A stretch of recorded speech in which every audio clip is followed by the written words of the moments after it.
ನಮಸ್ಕಾರ ಸ್ನೇಹಿತರೆ, ಪ್ರಕಾಶ್ ಕನ್ನಡಿಗ ಯೂಟ್ಯೂಬ್ ಚಾನಲ್ಗೆ ತಮ್ಮೆಲ್ಲರಿಗೂ ಸುಸ್ವಾಗತ. ಈ ಯಂಗ್ಸ್ಟರ್ಸ್ ಬೈಕ್ ಅಂತಾನೆ ಕರೆಯುವುದು, ತುಂಬಾ ಕ್ರೇಜಿಯಾಗಿ ಸೇಲ್ ಆಗ್ತಾ ಇತ್ತು. ಈ ಒಂದು ಬೈಕ್ ಪಲ್ಸರ್ N125. ಇದ್ರ ಬಗ್ಗೆ ನಾನು ಓನರ್ ಜೊತೆ ಫುಲ್ ಡೀಟೇಲ್ ಆಗಿ ನಿಮ್ಗೆ ಮಾಹಿತಿ ಕೊಡ್ತೀನಿ.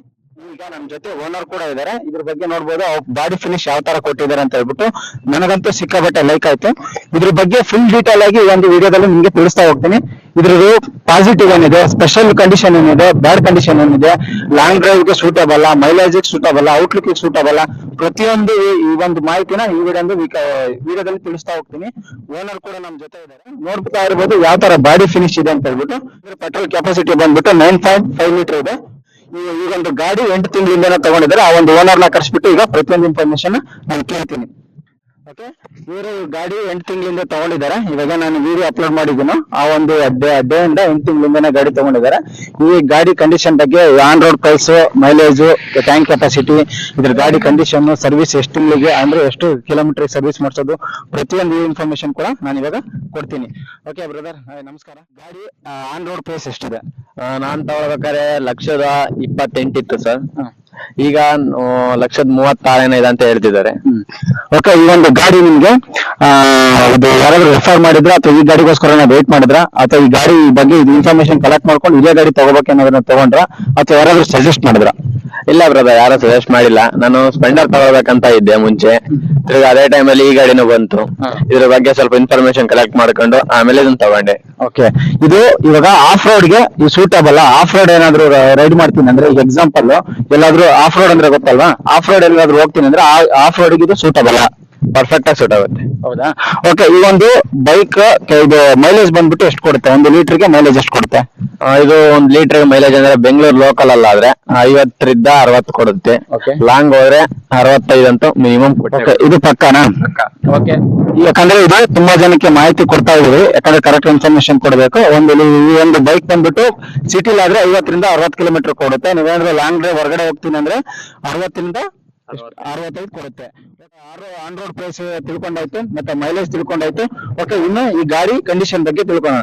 ಓಕೆ, ಈ ಗಾಡಿಲಿ ತುಂಬಾ ಪಲ್ಸರ್ ಅಲ್ಲಿ ತುಂಬಾ ಗಾಡಿಗಳಿದೆ. ಈ ಗಾಡಿ ಸ್ಪೆಷಲ್ ಕಂಡೀಷನ್ ಏನಿದೆ? ಸ್ಪೆಷಲ್ ಕಂಡೀಷನ್ ಅಂದ್ರೆ ಆತರ ಏನಿಲ್ಲ. ಸಿಂಗಲ್ ಏರ್ ಕೂಲ್ಡ್ ಇಂಜಿನ್ ಇದೆ, 11 Nm ಟಾರ್ಕ್ ಇದೆ, 11.58 HP ಇದೆ. ಮತ್ತೆ ಗುಡ್ ಕಂಡೀಷನ್ ಇರುತ್ತೆ. ಓಕೆ, ಈ ಒಂದು ಗಾಡಿ ಟೋಟಲ್ weight ಎಷ್ಟಿದೆ ಗಾಡಿದು? 125 kg. ಟೋಟಲ್ 125 kg ಇದೆ. ಓಕೆ, ಇವಾಗ ಸೈಡ್ ಸ್ಟ್ಯಾಂಡ್ ಈಸಿಯಾಗಿ ಹಾಕ್ಬೋದು. ಈಗ 40 kg 45 kg ಇರೋವರೆಗೂ ಸೆಂಟರ್ ಸ್ಟ್ಯಾಂಡ್ ಇದೆಯಲ್ಲ, ಆ ಒಂದು ಸೆಂಟರ್ ಸ್ಟ್ಯಾಂಡ್ ಹಾಕ್ಬೋದಾ? ಆಗ್ಬೋದು, ತುಂಬಾ ಈಸಿಯಾಗಿ ಹಾಕ್ಬೋದಾ? ಏನ್ ಕಷ್ಟ ಆಗುತ್ತಾ? ಕಷ್ಟ ಏನಾಗಲ್ಲ, ತುಂಬಾ ಈಸಿಯಾಗಿ ಹಾಕ್ಬೋದು. ಓಕೆ, ಯಾಕಂದ್ರೆ ತುಂಬಾ ಇವಾಗ ಪಲ್ಸರ್ ಬೈಕ್ ಇಷ್ಟಪಡ್ತಾರೆ ಅಂದ್ರೆ ಆಲ್ಮೋಸ್ಟ್ ಯಂಗ್ಸ್ಟರ್ಸ್ ಇಷ್ಟಪಡೋದು. ಯಾಕಂದ್ರೆ ಯಂಗ್ಸ್ಟರ್ಸ್ ತಗೊಂಡಿದ್ದಾರೆ ಅಂದ್ರೆ ತಗೋತಾರೆ ಅಂದ್ರೆ ಈ ಒಂದು ಸೆಂಟರ್ ಸ್ಟ್ಯಾಂಡ್ ಕಷ್ಟ ಆಗ್ಬಾರ್ದು, ತಗೊಂಡ್ಮೇಲೆ ಪ್ರಾಬ್ಲಮ್ ಆಗ್ಬಾರ್ದು. ಅದು ಒಂದು ಬ್ಯಾಡ್ ಕಂಡೀಷನ್ ಅಂತಾನೆ ಹೇಳ್ಬೋದು ಗಾಡಿಗೆ. ಓಕೆ, ಇನ್ನು ಸರ್ವಿಸ್ ಬಗ್ಗೆ ಬಂದ್ರೆ, ಈ ಗಾಡಿ ತಗೊಂಡ್ಮೇಲೆ ನಿಮ್ಗೆ ಎಷ್ಟು ಸರ್ವಿಸ್ ಫ್ರೀ ಕೊಡ್ತಾನೆ? ಗಾಡಿ ತಗೊಂಡ್ರೆ 3 ಸರ್ವಿಸ್ ಫ್ರೀ ಕೊಡ್ತಾನೆ. ಓಕೆ, ಎಷ್ಟು ಕಿಲೋಮೀಟರ್ ಕೊಡ್ತಾನೆ? ಫಸ್ಟ್ ಸರ್ವಿಸ್ ಎಷ್ಟು ಕಿಲೋಮೀಟರ್, ಸೆಕೆಂಡ್ ಸರ್ವಿಸ್ ಎಷ್ಟು ಕಿಲೋಮೀಟರ್, ಮೂರನೇ ಸರ್ವಿಸ್ ಎಷ್ಟು ಕಿಲೋಮೀಟರ್? ಫಸ್ಟ್ ಸರ್ವಿಸ್ ಬಂದು 500 ಇಂದ 700 ಇರುತ್ತೆ. ಸೆಕೆಂಡ್ ಬಂದು 4,500 ಇಂದ 5,000 ಒಳಗಡೆ ಇರುತ್ತೆ. ಥರ್ಡ್ 9,500 ಇಂದ 10,000. ಓಕೆ, ಅದಾದ್ಮೇಲೆ ಸರ್ವಿಸ್ ಎಷ್ಟು ಕಿಲೋಮೀಟರ್ ಒಂದ್ಸಲ ಮಾಡಿಸ್ಬೇಕು? ಅದಾದ್ಮೇಲೆ ಸರ್ವಿಸ್ 5,000 ಕಿಲೋಮೀಟರ್ ಒಂದ್ಸರಿ ಮಾಡಿಸ್ಬೇಕು. ಓಕೆ, ನೀವು ತಗೊಂಡು 8 ತಿಂಗಳ ಗಾಡಿಗೆ ಎಷ್ಟು ಕಿಲೋಮೀಟರ್ ಗಾಡಿ ಓಡಿಸಿದ್ರ? 7,000 ಕಿಲೋಮೀಟರ್ ಓಡಿಸಿದ್ದೀನಿ ಅಲ್ಲಿ. ಓಕೆ, ತುಂಬಾ ಲಾಂಗ್ ಡ್ರೈವ್ ಬಂದ್ಬಿಟ್ಟು ನೀವು ಎಷ್ಟು ಕಿಲೋಮೀಟರ್ ಹೊಡೆದಿರಿ? ಈಗ ಎಕ್ಸಾಂಪಲ್ ಒಂದು ಲಾಂಗ್ ಡ್ರೈವ್ ಈಗ 300 ಕಿಲೋಮೀಟರ್ ಒಂದು ದಿನ ಓಡಿಸಿರ್ತಾರೆ, ಇನ್ ಕೆಲವರು 350 ಓಡಿಸಿರ್ತಾರೆ. ಆ ತರ ನೀವು ಹೈಯೆಸ್ಟ್ ಟಾಪ್ ಎಷ್ಟು ಕಿಲೋಮೀಟರ್ ಓಡಿಸಿದ್ರ ಒಂದು ದಿವಸಕ್ಕೆ? Highest top 250 ಓಡಿಸಿದ್ವಿ. 250 ಕಿಲೋಮೀಟರ್ ಓಡಿಸಿದ್ರ. ಓಕೆ, ನೀವು 250 ಕಿಲೋಮೀಟರ್ ನಾನ್ ಸ್ಟಾಪ್ ಓಡಿಸಿದ್ರ, ಇಲ್ಲಾಂದ್ರೆ ಸೆಂಟ್ರಲ್ ಸ್ಟಾಪ್ ಕೊಟ್ಬಿಟ್ಟು ಓಡಿಸಿದ್ರ? ಸ್ಟಾಪ್ ಆ ತರ ಏನು ಕೊಟ್ಟಿಲ್ಲ, ಎಲ್ಲ ನಾನ್ ಸ್ಟಾಪ್ ಕೊಟ್ಟಿದ್ರ. ಗಾಡಿ ಕಂಡೀಷನ್ ಯಾವ ತರ ಫೀಲ್ ಆಗುತ್ತೆ? ಇಂಜಿನ್ ಆಗಿರ್ಬೋದು, ಇಂಜಿನ್ ಸೌಂಡ್ ಆಗಿರ್ಬೋದು, ಗಾಡಿ ಹೀಟ್ ಆಗಿರ್ಬೋದು, ಯಾವ ತರ ಫೀಲ್ ಏನಾದ್ರು ಡಿಫ್ರೆಂಟ್ ಆಗಿ ಕಾಣುತ್ತಾ? ಡಿಫ್ರೆಂಟ್ ಅಂದ್ರೆ ಆ ತರ ಏನು ಕಾಣಲ್ಲ. ನಾರ್ಮಲ್ ಎಲ್ಲ NSL ಎಲ್ಲ ಆ ತರ ಅನ್ಸುತ್ತೆ ಫೀಲ್. ಸೇಮ್ ಅದೇ ತರ ಫೀಲ್ ಅನ್ಸುತ್ತೆ. ಮೈ ನೋವು ಆ ತರ ಏನು ಆಗೋದಿಲ್ಲ. 250 ಕಿಲೋಮೀಟರ್ ಓಡಿಸಿದ್ರು ಕೂಡ ಏನು ಬ್ಯಾಕ್ ಪೈನ್, ಬಾಡಿ ಪೈನ್ ಏನೂ ಆಗಲ್ಲ. ನಿಮಗೆ ತಗೊಂಡು 8 ತಿಂಗಳಾಯ್ತು. ಇದರಲ್ಲಿ ನಿಮಗೆ ಸ್ಪೆಷಲ್ ನಿಮ್ಗೆ ಇಷ್ಟ ಆಗಿದೆ ಈ ಗಾಡಿಯಲ್ಲಿ, ತುಂಬಾ ಇಷ್ಟ ಆಗಿದ್ದು ನಿಮ್ಗೆ ಏನು? ಯಾಕಂದ್ರೆ ತುಂಬಾ ಜನಕ್ಕೆ ಮಾಹಿತಿ ಕೊಡ್ಬೇಕು. ಅದೇ ತರ ನೀವು ಕೊಡೋ ಮಾಹಿತಿ ಬೇರೆಯವ್ರಿಗೆ ಹೆಲ್ಪ್ ಕೂಡ ಆಗ್ಬೇಕು. ನಿಮ್ಗೆ ಈ ಗಾಡಿಲಿ ಸ್ಪೆಷಲ್ ಏನು ಅನಿಸ್ತು ತಗೊಂಡಾಗಿಂದ? ಸ್ಪೆಷಲ್ ಅಂದ್ರೆ ಇದ್ರದ್ದು ಮೈಲೇಜ್, ಮತ್ತೆ ಗಾಡಿ ಲುಕ್, ಮತ್ತೆ ಇದರಲ್ಲಿ ಬ್ರೇಕ್ ಕಂಡೀಷನ್ ಚೆನ್ನಾಗಿರುತ್ತೆ.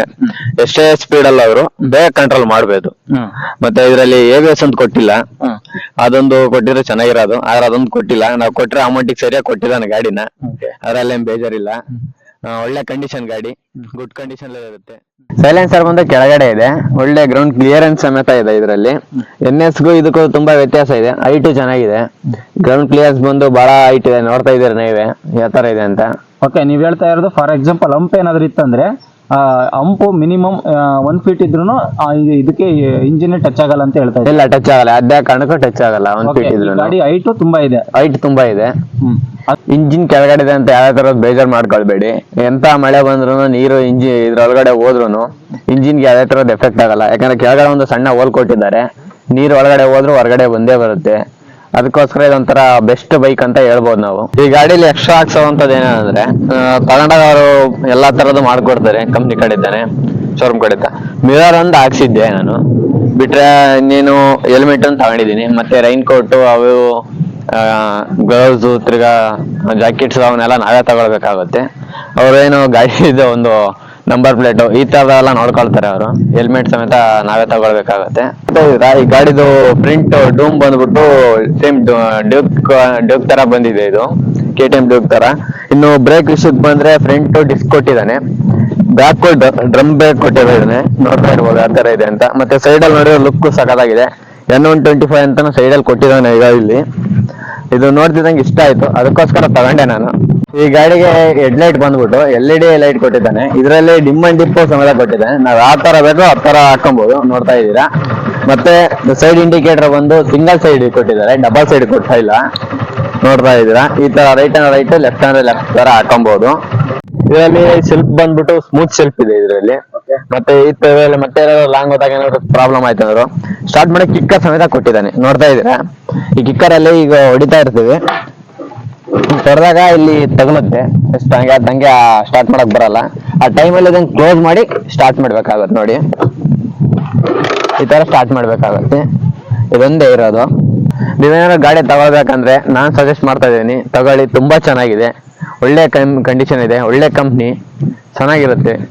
ಲೋನ್ ಮೇಲೆ EMI ಮೇಲೆ ತಗೊಳ್ತೀನಿ ಅಂದ್ರೆ ಒಳ್ಳೆ EMI ಕೊಡ್ತಾರೆ ಎಲ್ಲ ಶೋರೂಮ್ ಅಲ್ಲೂ, ಆಲ್ಮೋಸ್ಟ್ ಆಲ್ ಚೆನ್ನಾಗಿದೆ.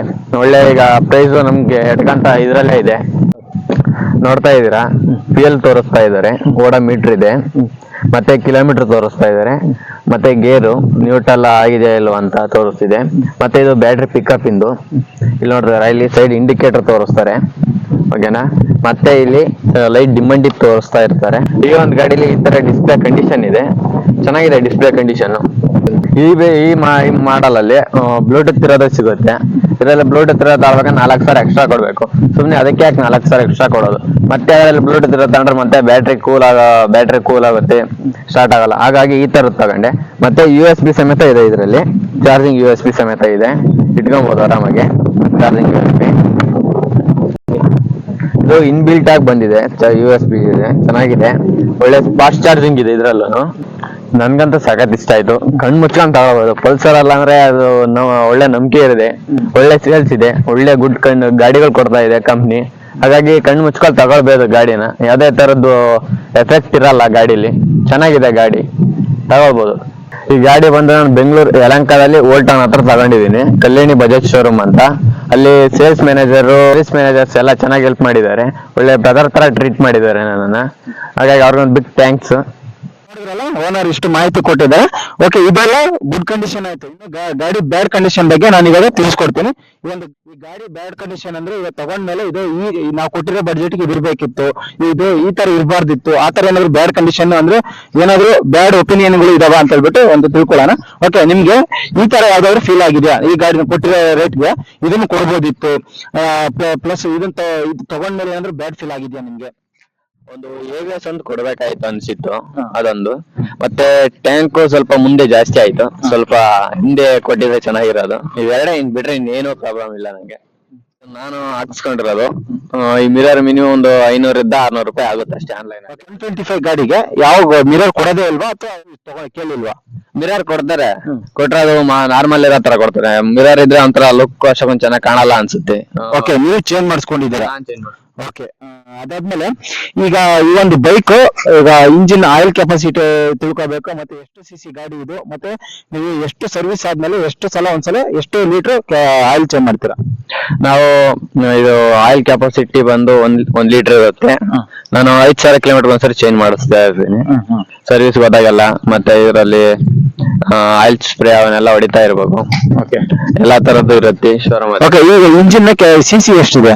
ಸಿಸಿ 124.98 ಇದೆ ಸಿಸಿ. ಇದರಲ್ಲಿ 11 Nm ಟಾರ್ಕ್ ಇದೆ, 11.58 ಹಾರ್ಸ್ ಪವರ್ ಇದೆ. ಇಷ್ಟಿದೆ, ಚೆನ್ನಾಗಿದೆ ಗಾಡಿ. ಓಕೆ, ನೆಕ್ಸ್ಟ್ ಫ್ಯೂಚರ್ ಅಲ್ಲಿ ತಗೊಂಡ ಯಂಗ್ಸ್ಟರ್ ಆಗಿರ್ಬೋದು, ಈ ಗಾಡಿನ ತಗೊಳ್ಳೋರಿಗೆ ಏನ್ ಸಜೆಸ್ಟ್ ಮಾಡ್ತೀರಾ? ತಗೋಬೇಕು ಅಂತ ಹೇಳ್ತೀರಾ, ತಗೋಬಾರ್ದು ಅಂತ ಹೇಳ್ತೀರಾ? ಏನೋ ಬೇರೆ ಗಾಡಿ ಏನಾದ್ರು ರೆಫರ್ ಮಾಡ್ತೀರಾ? ಇಲ್ಲ, ತಗೊಳ್ಬೋದು, ಸಖತ್ತಾಗಿರುತ್ತೆ. ಆಫ್ ರೈಡಿಂಗ್ ಮಾಡಕ್ಕೂ ಚೆನ್ನಾಗಿದೆ, ಆನ್ ರೋಡ್ಗೂ ಚೆನ್ನಾಗಿದೆ, ಒಳ್ಳೆ ಮೈಲೇಜ್. ನಮ್ಮಂತ ಮಿಡ್ಲ್ ಕ್ಲಾಸ್ ಹುಡುಗರಿಗೆ ಅಂತ ಹೇಳಿ ಮಾಡಿಸಿರೋ ಗಾಡಿ ಇದು. ಓಕೆ ಫ್ರೆಂಡ್ಸ್, ನೋಡಿದ್ರಲ್ಲ ಈ ಒಂದು ಗಾಡಿ ಯಾವ ತರ ಇದೆ ಅಂತ ಹೇಳ್ಬಿಟ್ಟು ಓನರ್ ಜೊತೆ ಮಾತಾಡಿದೀನಿ. ಈ ಒಂದು ಗಾಡಿ ಪ್ರತಿಯೊಂದು ಇನ್ಫಾರ್ಮೇಶನ್ ಕೂಡ ಕೊಟ್ಟಿದ್ದೀನಿ. ನಿಮ್ಗೆ ಇನ್ನೂ ಏನಾದ್ರು ಇನ್ಫಾರ್ಮೇಶನ್ ಬೇಕಂದ್ರೆ ಕಮೆಂಟ್ ಸೆಕ್ಷನ್ ಅಲ್ಲಿ ಕಮೆಂಟ್ ಮಾಡಿ, ಇನ್ನೂ ಹೆಚ್ಚಿನದಾಗಿ ಮಾಹಿತಿ ಕೊಡ್ತೀನಿ. ಇದ್ರ ಬಗ್ಗೆ ಫುಲ್ ಡೀಟೇಲ್ ಡಿಸ್ಕ್ರಿಪ್ಷನ್ ಅಲ್ಲಿ ಕೂಡ ಹಾಕಿರ್ತೀನಿ. ನಿಮ್ಗೆ ಏನಾದ್ರು ಇನ್ನೂ ಹೆಚ್ಚಿನದಾಗಿ ಮಾಹಿತಿ ಬೇಕಂದ್ರೆ ಆ ಡಿಸ್ಕ್ರಿಪ್ಷನ್ ಕೂಡ ನೋಡ್ಕೋಬಹುದು. ನೋಡಿದ್ರಲ್ಲ ಈ ಒಂದು ಗಾಡಿ ಕಂಡೀಷನ್ ಯಾವ ತರ ಇದೆ ಅಂತ ಹೇಳ್ಬಿಟ್ಟು, ಈಗ ಪ್ರತಿಯೊಂದು information on road price, mileage, petrol capacity, engine oil capacity, disc, ಮತ್ತೆ ಪ್ರತಿಯೊಂದು ಇನ್ಫಾರ್ಮೇಶನ್ ಈ ಒಂದು ವಿಡಿಯೋದಲ್ಲಿ ಕೊಟ್ಟಿದ್ದೀನಿ. ದಯವಿಟ್ಟು ಈ ಒಂದು ಚಾನೆಲ್ ನ ಸಬ್ಸ್ಕ್ರೈಬ್ ಮಾಡಿಲ್ಲ ಅಂದ್ರೆ ದಯವಿಟ್ಟು ಸಬ್ಸ್ಕ್ರೈಬ್ ಮಾಡ್ಕೊಳ್ಳಿ. ಎಲ್ಲರಿಗೂ ಶುಭವಾಗಲಿ, ಶುಭ ದಿನ.